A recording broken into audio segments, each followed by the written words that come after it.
ছাত্রদের সামনে এখন রাস্তা একটা, অনেক ছাত্রদেরকে কোণঠাসা করে রাখা হয়েছে। ইভেন হাসনাত সার্জিসও এখন কোণঠাসা এই মাহফুজ আর আসিফদের কাছে, তারা এখন ক্ষমতার ভোগ করার মধ্যে আছে।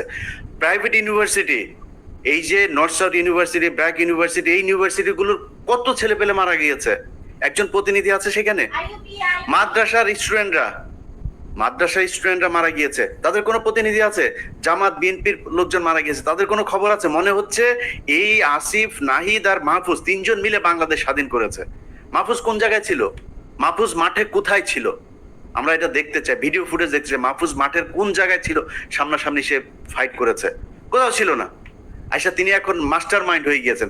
এখন এই যে জিনিসগুলো করা হয়েছে, আমি মনে করি আমার সাথে অনেকে যোগাযোগ করে প্রাইভেট ইউনিভার্সিটির, বিশেষ করে একটা বিশাল বড় গ্রুপ আছে, এই গ্রুপগুলো চায় তারা এদের ব্যাপারে, আমি বলি যে দেখেন ভাই, ওরা যেভাবে চালাচ্ছে চালাক, যেহেতু তারা 5 তারিখের একটা পক্ষ, আমি তাদের প্রতি একটা সফট কর্নার ছিল, কিন্তু আজকে বলছে যারা যারা আছেন সবাইকে, ইভেন কি ভিপি নুরুল হক নূরের দল, তার কন্ট্রিবিউশন নাই এখানে আছে নাকি? নূরের কোনো কোনো কিছু আছে নাকি?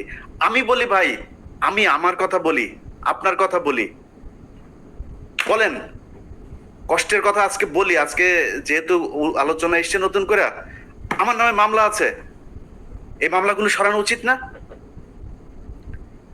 এমন কোন উপদেষ্টা কেউ ফোন করেছে আমাকে এখন পর্যন্ত যে ভাই কি হয়েছে, কোথায় আছে আপনার মামলা? আসিফ নজরুলের ওই নারী কেলেঙ্কারি করবো, তখন আসিফ নজরুল ফোন করে, ইলিয়াস আপনার কি কি আছে আমার একটু দেন। আরে বেটা, তোর কাছে আমার দেওয়া লাগবে কেন? তুই আগে চাইছিস আমার কাছে? আগে চাস নাই কেন? আগে যদি চাইতি তাহলে তোর আমি দিতাম। এরপরে আজ পর্যন্ত কেউই করে নাই, কেউ করে নাই। আমরা এটার কোনো পক্ষ না?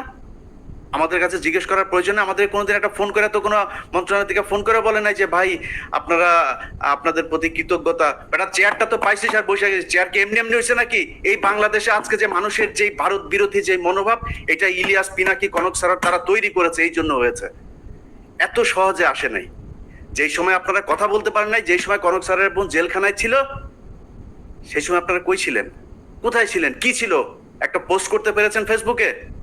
এখন মুখ বড় করে অনেক বিএনপির নেতাও বলে ফেলেন যে বাইরে বসে কিছু মানুষ খায়া দেয়া কাম পায় না। এই কথাটা 7 মাস আগে বলতি, তাইলে বুঝাইতাম। 7 মাস আগে বলিস নাই কেন? তো আমি মনে করি বাংলাদেশে সবাইরে তো ঢালাওভাবে বলা সম্ভব না।